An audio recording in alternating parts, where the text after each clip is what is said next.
Halo Sobat Mediva, dimanapun kalian berada, bagaimana kabar kalian semua? Semoga sehat lahir batin dan semoga selalu dalam lindungan Allah Subhanahu wa Ta'ala. Amin amin ya robbal alamin. Untuk menerapkan genetic breeding, ada baiknya kita juga mempelajari ilmu genetika atau ilmu tentang penurunan sifat. Untuk menyederhanakan permasalahan, saya gunakan saja penurunan sifat. Selanjutnya kita gunakan istilah traits, yaitu keseluruhan sifat, ciri-ciri fisik dan psikis yang dimiliki merpati, yang disampaikan oleh Stephen van Bremen karena lebih sederhana tetapi cukup jelas dikaitkan dengan breeding merpati. Bremen mengelompokkan traits menjadi dua, yaitu 1. Non-additive traits yang meliputi vitalitas, daya tahan dan kemampuan untuk pulih dari kelelahan. 2. Additive traits yang mencakup kecerdasan, more than, mental tempur, speed, dan bakat yang jarak terbang, short, medium, atau long distance. Pada bagian lain, Bremen mengelompokkan kualitas otot juga sebagai additive traits. Non-additive traits bisa hilang atau berkurang akibat dari inbreeding, namun akan dapat dipulihkan kembali melalui outcrossing. Maksudnya burung-burung hasil inbreeding akan kehilangan atau mengalami penurunan vitalitas, daya tahan dan sebagainya. Tetapi apabila burung tersebut di outcross, maka turunan berikutnya akan pulih kembali normal. Sementara additive traits akan diturunkan kepada generasi berikutnya secara intermediari, setengah dari traits bapaknya plus traits ibunya. Misalnya kecerdasan bapaknya 95 dan ibunya 90. Maka kecerdasan anaknya adalah setengah, 95 plus 90, sama dengan 92,5. Angka 92,5 bukanlah angka yang pasti, tetapi hanya secara teoritis saja.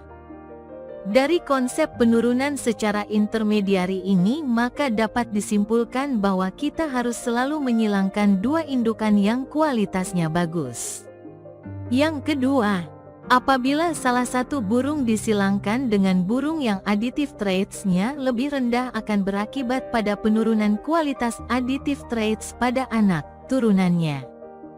Kalau kita membaca buku tentang genetic breeding, maka akan dijumpai istilah seperti inbreeding, linebreeding, crossing, outcrossing, dan lainnya.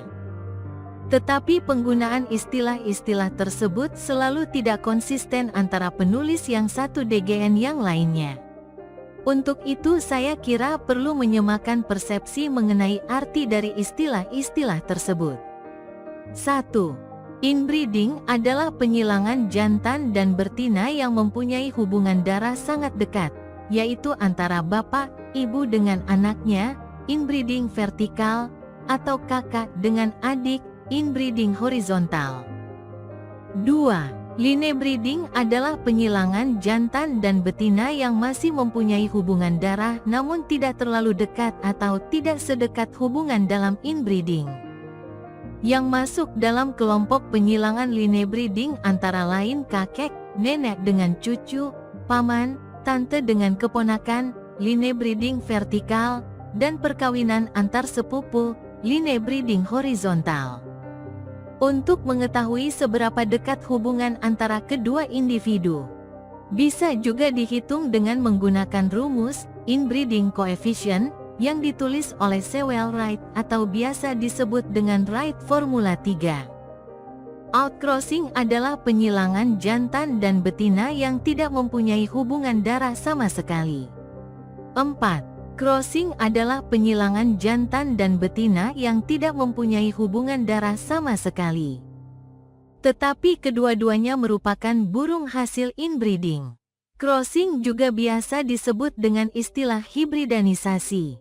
5. Backcrossing merupakan bentuk lain dari linebreeding, yaitu terah yang sudah kita miliki disilangkan dengan burung lain yang tidak ada hubungannya, lalu anaknya dicross balik dengan dala satu burung dari terah milik kita. Penyebab kegagalan peternak pada umumnya disebabkan oleh kesalahan waktu melakukan back crossing karena apabila dilakukan secara gegabah justru akan merusak terah yang sudah ada. Kita coba bahas istilah tersebut satu persatu. Inbreeding 1. Beberapa aspek yang perlu diketahui dalam inbreeding adalah A. Inbreeding akan menyebabkan apa yang disebut dengan inbreeding depression atau degenerative effects seperti kehilangan vitalitas, rentan terhadap penyakit, ukuran semakin kecil, infertilitas, sampai cacat fisik. B. Inbreeding tidak menambah traits baru kepada anaknya, tetapi hanya mengumpulkan traits yang sudah ada pada indukan baik yang positif maupun yang negatif. Penambahan traits hanya dapat dilakukan melalui back crossing. C. Inbreeding tidak menyebabkan turunan menjadi jelek atau cacat. Tetapi inbreeding akan memunculkan traits-traits negatif pada indukan yang tidak muncul karena bersifat resesif. Traits negatif ini selanjutnya dikeluarkan dari ternak kita melalui proses seleksi sehingga burung breeder kita hanya memiliki traits yang positif saja, desired traits. D. Tidak semua terah cocok untuk inbreeding. Tetapi apabila kita memiliki indukan yang cocok untuk inbreeding, maka bisa dicoba dilakukan double inbreeding. Kalau ini hasilnya juga bagus, maka peluang keberhasilan breeding semakin besar. E. Inbreeding hanya dapat dilakukan apabila disertai dengan proses seleksi yang sangat ketat. Anakan yang tidak memenuhi standar harus segera disingkirkan dari program breeding. F. Burung hasil inbreeding hanya cocok untuk menjadi breeder sementara untuk mencetak racer harus melalui crossing, kecuali burung hasil inbreeding memperlihatkan vitalitas yang tinggi. G. Pada tahap awal inbreeding kemungkinan besar anakan yang harus disingkirkan cukup banyak, bisa lebih dari 50%, tetapi semakin lama jumlah yang diafkir akan semakin berkurang. H. Meskipun bisa dipelajari, namun inbreeding lebih sulit dari line breeding, dan karenanya sebagian peternak menghindari inbreeding. Sebagai alternatif, banyak peternak yang hanya menggunakan line breeding meskipun proses pengumpulan traits lebih lambat tetapi lebih fleksibel, banyak pilihan penyilangan, dan proses degeneratif efeknya berlangsung lebih lambat. 2. Karena inbreeding tujuannya adalah mencetak breeder, maka yang penting dalam seleksi adalah melakukan progeny test. Ada beberapa cara, rumus, melakukan progeny test agar objektif. Burung hasil inbreeding sepanjang memperlihatkan vitalitas yang bagus, sebaiknya juga dilakukan seleksi dengan cara performance test, dimainkan, tetapi apabila vitalitasnya tidak baik, maka sesuai tujuannya, mencetak breeder, maka yang langsung dilakukan progeny testing. Kita lagi melakukan sampel. 2 ekor betina saya sedang dipakai inbreed dan linebreed oleh teman dan ternyata vitalitasnya sangat baik. Kalau bagus akan dicoba double inbreed. Keuntungan inbreeding adalah proses pengumpulan gen yang diinginkan bisa lebih cepat, namun kelemahannya juga banyak khususnya dalam bentuk degenerative effect atau inbreeding depression. 3. Beberapa pengamat menyarankan, apabila kita belum mahir menggunakan inbreeding, lebih baik fokus kepada line breeding saja. Meskipun pengumpulan gen lebih lambat, tetapi gejala munculnya degeneratif efek juga lebih lambat. Keuntungan lain adalah lebih fleksibel dalam penyilangan dalam pengertian lebih banyak pilihan. 4. Untuk melakukan line breeding sebaiknya jangan terlalu jauh. Kalau kita gunakan inbreeding coefficient, IC, sebagai patokan, maka sebaiknya jangan menyilangkan yang IC-nya kurang dari 3,125 karena pengumpulan gen akan lambat. Burung hasil line breeding yang tidak terlalu dekat pada umumnya juga dapat menjadi raca. 5. Aplikasi line breeding yang paling umum adalah satu jantan dengan beberapa betina, polygamous mating. Disarankan, gunakan betina yang baik antara 3-5 ekor. Silangkan jantan tersebut dengan semua betina yang ada secara bergantian. Masing-masing betina sebaiknya ditetaskan minimal 4 kali sehingga tersedia pilihan yang cukup untuk seleksi. 6.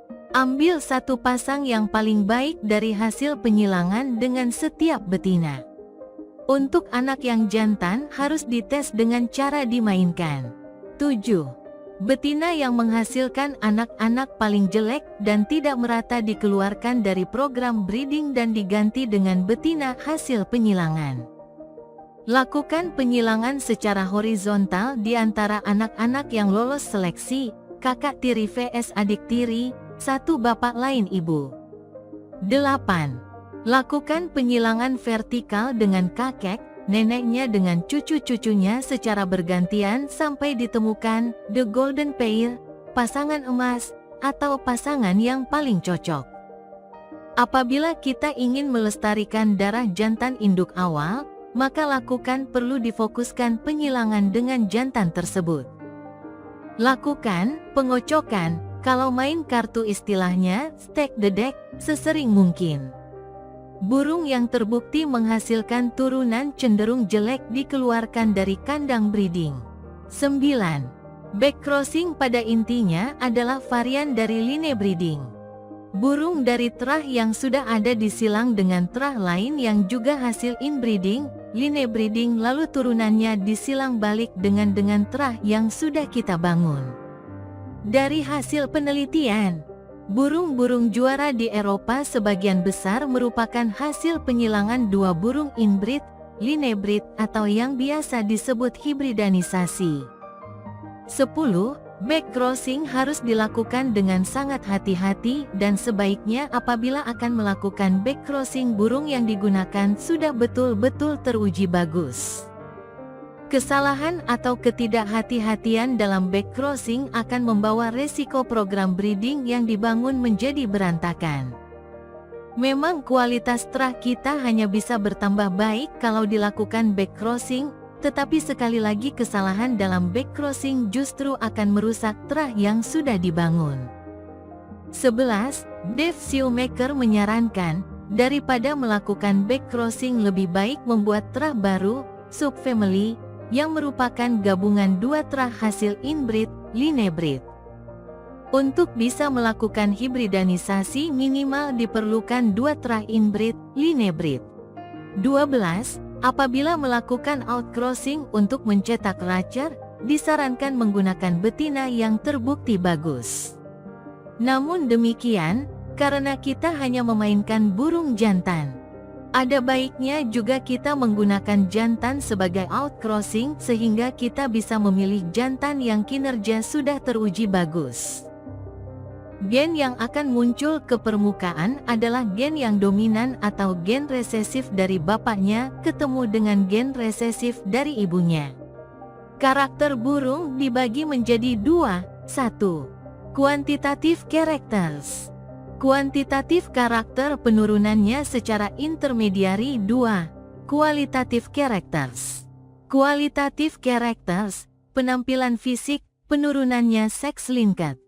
Memang ada betina yang disebut punya kemampuan, the nicking factor, menurut Bishop, atau nicking combine ability, menurut Peter, yaitu betina yang kalau dijodohkan dengan jantan bagus anaknya cenderung bagus juga, tidak harus seperti bapaknya.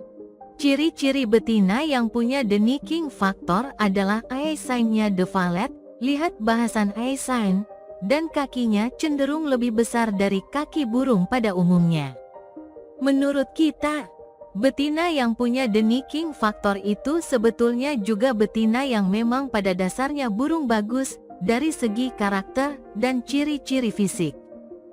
Bukan berarti betina jelek kalau punya the nicking factor anaknya selalu bagus atau seperti bapaknya. Betina bagus kalau dijodohkan dengan jantan bagus hasilnya akan cenderung bagus. Itu pun dengan catatan struktur gen kedua indukan adalah homogen dan dominan bagus. Pendapat bila anak jantan kebanyakan mengikuti alur induk perempuan, memang betul banyak yang berpendapat bahwa karakteristik jantan cenderung menurun kepada anaknya yang betina dan sebaliknya. Tapi yang kita tahu adalah penurunan gen induk jantan dan betina kepada anak mengikuti hukum hereditas, heredity, yaitu anak mendapatkan 50% gennya dari bapak dan 50% dari ibu. Mengenai gen bapak dan ibu mana yang akan menurun kepada anakannya tergantung dari struktur genotype bapak dan ibunya. Di sini kita akan berhadapan dengan masalah gen heterozigot vs homozigot dan dominan dan resesif. Koefisien inbreeding anak jantan dan betina sama saja, yaitu sama-sama 50%, jadi dari segi genetik. Sebetulnya anak jantan dan anak betina sama. Masalahnya adalah kita tidak pernah tahu bagaimana struktur genotype dari induk jantan dan betina. Yang bisa kita lakukan adalah melakukan seleksi anakan yang mempunyai ciri-ciri penotipenya seperti indukannya. Dengan proses seleksi ini kita bisa mengumpulkan genotype dari indukan yang menurun kepada anaknya. Kalau dari ciri-ciri fisik, warna bulu, mata dan lainnya. Pembelahan kromosom sel telur dan sperma dari indukan kepada anaknya setiap kali terjadi pembuahan berlangsung secara acak. Bahkan tidak jarang ciri-ciri fisik dari kakek, neneknya yang terbawa oleh induk jantan atau induk betina bisa muncul kembali. Itu sebabnya anakan burung dari indukan yang sama bisa beraneka ragam. Jadi perlu dibedakan penurunan ciri-ciri fisik atau penurunan genotype. Metode penerapan breeding 1. Sekali lagi perlu diingat bahwa sebelum memulai breeding, harus ditentukan kriteria, ciri-ciri burung yang ingin dihasilkan dari ternakan kita. Yang penting, jangan membuat kriteria yang terlalu banyak atau menciptakan burung yang serba bisa, sempurna. Kita harus realistis bahwa tidak ada burung yang sempurna. Selain itu, jangan menambah kriteria yang tidak perlu seperti warna bulu, warna mata, dan lainnya. Burung bagus bisa warna apa saja. Kalau kita terlalu banyak membuat kriteria, maka program breeding sulit mencapai kemajuan. 2. Setelah mendapatkan indukan yang sesuai dengan tujuan breeding, maka perlu diamati sedetail mungkin indukan tersebut mulai dari kualitas mata, bulu, tulangan, otot, dan lain-lain sampai hal-hal yang kecil. Ini penting untuk dijadikan alat seleksi. 3. Setelah mencermati indukan, maka tentukan kriteria seleksi yang tepat. 4. Lakukan seleksi secara ketat dan tegas. Prinsipnya menyingkirkan burung lebih banyak akan lebih bagus.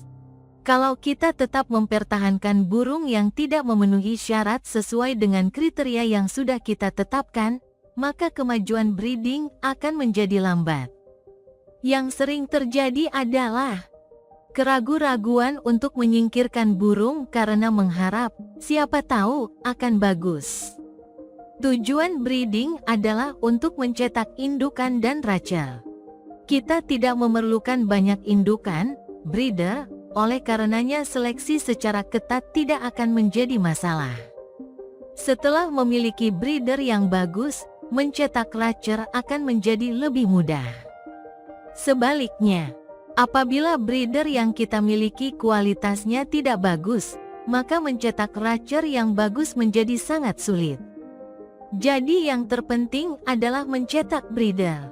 Sebagai patokan, jumlah breeder yang kita butuhkan sekitar 10-20% dari jumlah rachel yang ingin kita cetak.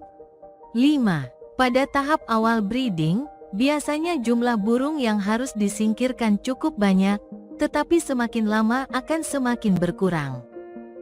Hal ini disebabkan pada tahap awal breeding kemungkinan struktur gen indukan masih sangat heterogen, banyak gen resesif. Dengan inbreeding, Sifat negatif yang tidak terlihat pada indukan akan muncul pada turunannya. Anakan yang mempunyai ciri-ciri negatif inilah yang harus disingkirkan. Semakin heterogen struktur gen indukan, semakin banyak piikan yang harus disingkirkan. Oleh sebab itu, akan lebih baik mengawali breeding dengan burung yang mempunyai hubungan darah. 6. Sebelum anakan dijadikan breeder, perlu dilakukan pengetesan terlebih dahulu, khususnya tes kemampuan breeding, progeny test. Nanti akan kita bahas bagaimana melakukan progeny test. 7. Burung hasil inbreeding dan line breeding pada umumnya tidak cocok sebagai racer karena vitalitasnya akan menurun. Untuk mencetak racer sebaiknya melalui crossing burung hasil inbreed dengan burung lain. Namun demikian, apabila burung hasil inbreed atau line breed mempunyai vitalitas yang baik bisa dites sebagai racer.